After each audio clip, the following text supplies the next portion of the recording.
Yan guys, ang ipinagbabawal na technique. O ha? May nakabulsang plastic. Alam na. Anong tawag dyan? Sharon. Oh. Ba? Yan ng tips sa mga a-attend na mga birthdayhan, ganyan, kagaya ngayon, umattend ka mo ng birthday. Yan.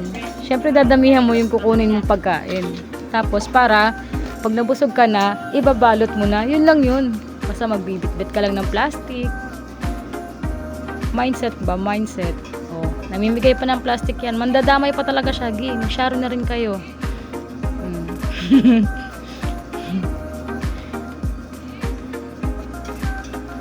Kala nyo ha? Chika-chika konti para hindi masyado halata.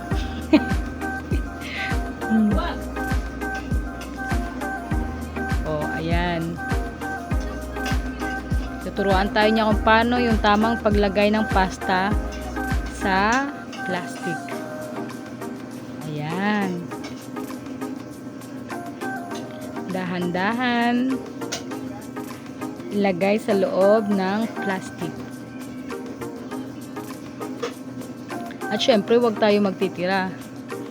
Sinaro mo na nga eh. Kailangan nating simutin. Yan. Diyan na naman, tulinan na. Para matapos na ka. Ayan. Sabay ibalot natin ng bonggang-bongga. Okay. So, ayun lang. Sabay shoot sa bag para mamaya gora na.